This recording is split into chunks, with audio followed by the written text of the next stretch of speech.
नमस्कार बच्चों आज हम पाठ 14 एक थी स्वाति पाठ का भाषा अभ्यास कार्य करेंगे। बच्चों पिछली वीडियो में हमने इस पाठ के भाषा अभ्यास के प्रश्न नंबर 1, 2, 3, 4 तक किए थे।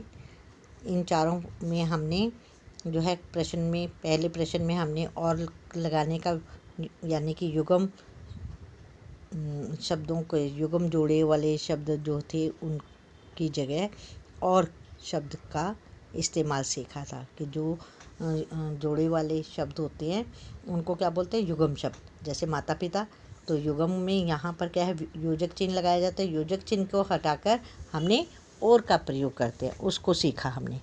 और उसके बाद जो है हमने विराम चिन्हों का हमने ज्ञान प्राप्त किया, जिसमें कि हमने दो तरह के चिन्ह जाने थे। एक तो पूर्ण विराम, दूसरा था हमारे पास प्रश्न सूचक चिन्ह।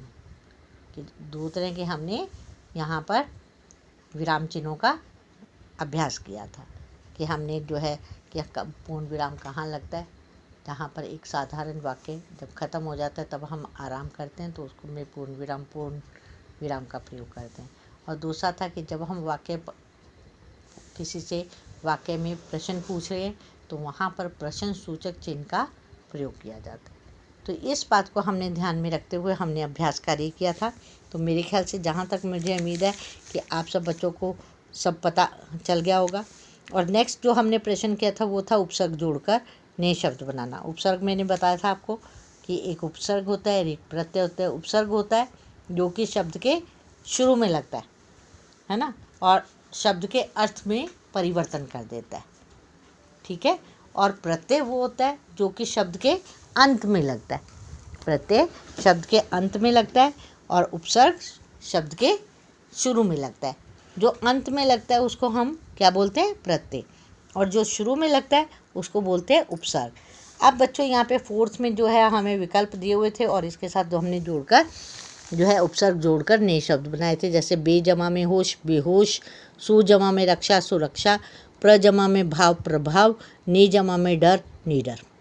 इस प्रकार से बनाए थे। तो चलिए हमने ये सब सीख लिया। अब जो है आज हम प्रश्न नंबर 5 से करेंगे। नीचे दिए गए शब्दों को लिंग बदल कर लिखिए।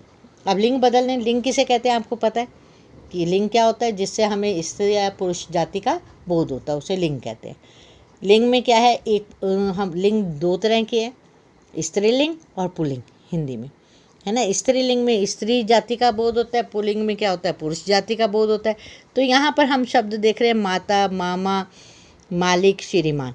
तो ये सारे के सारे शब्द जो हैं वो क्या है, पुरुष उसमें लिंग में है ना, पुल्लिंग में आएंगे। तो हमने इसका स्त्रीलिंग बनाना है। जैसे माता का पिता, मामा का मामी, मालिक का मालकिन, श्रीमान का श्रीमती। तो अब लिंग चेंज किए कि स्त्रीलिंग से हम पुल्लिंग से हमने पुरुष जाति से हमने स्त्री जाति में बदले हैं इसको। तो आपको पता चल गया कि लिंग किसे कहते हैं, कि जहाँ पर स्त्री और पुरुष जाति का बोध हो हमें, उसे लिंग कहते हैं। लिंग कितने प्रकार के होते हैं, दो तरह के होते हैं, स्त्रीलिंग और पुल्लिंग। स्त्रीलिंग स्त्री जाति का बोध कराते हैं और पुल्लिंग जो है पुरुष जाति का हमें बोध कराते हैं, ठीक है। हो गया क्लियर। नेक्स्ट आता है 6 नंबर प्रश्न। नीचे दिए गए शब्दों के विलोम अर्थ वाले शब्द लिखे। विलोम अर्थ वाले ये हमने पहले भी बहुत सारे हमने किए। विलोम शब्द को कहते हैं उल्टे अर्थ वाले शब्द, या फिर विपरीत शब्द भी बोलते हैं कि इसके विपरीत बताना है हमने, इसके अलग हमने बताना है। जैसे कि यहाँ पर शब्द दिया है विष। विष क्या होता है, जहर होता है, जहर। विष अमृत, अमृत अमर होने वाला। ख अंधकार, अंधकार अंधेरा। प्रकाश यानी कि चारों तरफ रोशनी ही रोशनी, है ना। साहस, साहसी है। डरपोक, बिल्कुल डर जाता है जो, है ना। हानि, जिससे नुकसान हो रहा है। हानि का उल्टा क्या होगा, लाभ, लाभ। तो अब यहाँ पर हमने विलोम शब्द देखिए क्या क्या देखा हमने। विष, अमृत, अंधकार, प्रकाश, साहस, डरपोक, हानि, लाभ। ये हमारे विलोम शब्द थे। विलोम शब्द को आपको पता है कि उल्टे शब्द को बोलते हैं और इसको विपरीत शब्द भी बोलते हैं। तो मेरे ख्याल से अब तक ये आपका डाउट क्लियर होगा कि उल्टे शब्द किसको बोलते हैं, विलोम शब्द किसको बोलते हैं, या विपरीत शब्द किसको बोलते हैं। ये तीनों चीज़ें जो हैं एक ही हैं, इन सब का जो है उल्टे शब्द बताने हैं आपने। नेक्स्ट आता है प्रश्न नंबर 7। नीचे दिए गए शब्दों के वचन बदल कर लिखिए। वचन बदलने, वचन किसे कहते हैं कि अगर एक वचन है तो बहुवचन बनाना है, बहुवचन है तो एक वचन बनाना है। हमारे पास हिंदी में भी क्या है कि जहाँ पर हमें पता चले कि वस्तु एक है या बहुत सारी है, उसको कहते हैं वचन बदलना, है ना। ठीक है ना। वचन कितनी तरह के होते हैं? 2 तरह के होते हैं, एक वचन और बहुवचन। एक वचन से एक चीज़ का पता चलता है और बहुवचन से बहुत सारी चीज़ों का हमें पता चलता है। अब यहाँ पर देखते हैं हमारे पास एक वचन है या बहुवचन है। लाठी, तैयारी, रस्सी, लड़की। तो ये सारे सारे शब्द जो है एक वचन में, एक एक चीज़ का पता चल रहा है। तो हमने क्या करना है, इसे बहुवचन में बदलना है। लाठी, लाठियाँ। अब एक चीज़ और देखिए, एक वचन में बड़ी ई की मात्रा लगती है, और बहुवचन में छोटी ई की मात्रा लगती है। इस चीज़ का आपने विशेष ध्यान देना है कि एक वचन में क्या है, बड़ी ई की मात्रा, और बहुवचन में छोटी ई की मात्रा का प्रयोग किया जाता है। नेक्स्ट आता है तैयारी। तैयारी, तैयारियाँ। क्या है? तैयारियाँ। इसमें और चंद्र बिंदु का ध्यान रखना है, बहुवचन बना रहे हैं, तैयारियाँ, लाठियाँ, है ना। तो चंद्र बिंदु का आपने विशेष ध्यान देना है। नेक्स्ट आता है रस्सी, रस्सियाँ। रस्सी एक है, रस्सियाँ बहुवचन। अब देखिए इसमें जो है सी को बड़ी की मात्रा है, यहाँ पे छोटी की मात्रा लेकर नहीं है, तो इससे पहले स में जो आधा सा है उससे पहले छोटी की मात्रा जाएगी, रस्सियाँ। ये नहीं कि आप जो है बड़ी स जो पूरा स है उसके आगे लगाएंगे, नहीं, हमेशा आधे व्यंजन से पहले जो है छोटी ई की मात्रा का प्रयोग किया जाता है। इस चीज़ का आपने विशेष ध्यान देना है कि आधे व्यंजन से पहले ही किसका है, आपने छोटी ई का प्रयोग करना है।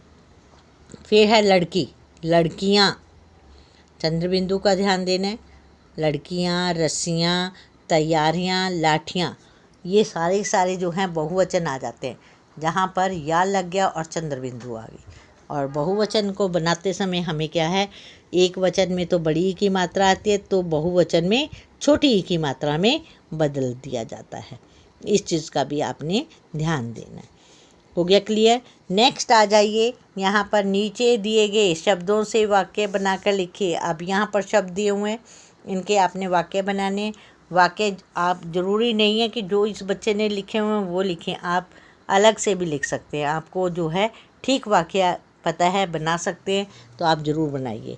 जैसे कि यहाँ पर है सूझबूझ, मैं सूझबूझ से हर कार्य करती हूँ। अब जो शब्द हमने प्रयोग किया वाक्य में, उसके नीचे अंडरलाइन भी ज़रूर कीजिए, ताकि पता रहे कि हमने इस वाक्य का, इस शब्द का हमने इस्तेमाल करके ये वाक्य बनाया। नेक्स्ट आता है प्रतिदिन, मैं प्रतिदिन स्नान करती हूँ। प्रतिदिन, ठीक है। मैं प्रतिदिन काम करती हूँ, मैं प्रतिदिन खाना खाती हूँ, मैं प्रतिदिन व्यायाम करने जाती हूँ, मैं प्रतिदिन खेलती हूँ, मैं प्रतिदिन सोती हूँ। कुछ भी आप वाक्य जो है बना सकते हैं इसमें। ध्यान, अपना काम ध्यान पूर्वक करो, ऐसे भी कर सकते हैं। या मैं हर काम ध्यान से करती हूँ। मैं हर काम ध्यान से करती हूँ। ठीक है। तो कुछ भी बना सकते हैं आप इसमें, ये नहीं है कि आपने जो मैंने बनाए हुए या इस बच्चे ने बनाए हैं वो करने हैं आपने। तो आपने अपने हिसाब से कुछ भी आप लिख सकते हैं।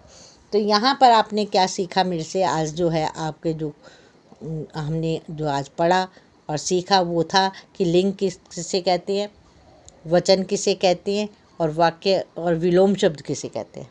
तीनों चीज़ों का हमने पता किया कि लिंग है कि जहाँ पर स्त्री और पुरुष का बोध हो, पता चले, उसे लिंग कहते हैं। विलोम शब्द जो उल्टे शब्द होते हैं उसको विलोम शब्द कहते हैं। वचन बदलने, जहाँ पर हमें पता चले कि एक चीज़ है या बहुत सारी चीज़ें, वहाँ पर वचन बदलने होते, ठीक है ना। तो हमें इन वचन बदलने, विलोम शब्द के अर्थ जानने और लिंग बदलने के बारे में पता चल गया। और हमें ये भी पता चला कि लिंग दो तरह के होते हैं, स्त्रीलिंग और पुल्लिंग। वचन भी दो तरह के होते हैं, एक वचन और बहुवचन। तो अब उसके बाद जो हमने जो सीखा वो क्या है कि हमने शब्दों को वाक्य शब्दों से वाक्य बनाने सीखे। तो मैंने इसमें आपको यही बताया कि जब हम वाक्य बनाएं तो सरल से सरल वाक्य बनाने की कोशिश करें जिसमें कि अशुद्धि ना हो सके और आपके पूरे मार्क्स आ सके। तो बच्चों आज हम यहीं तक करेंगे, कल फिर मिलते हैं। तब तक के लिए नमस्कार बच्चों।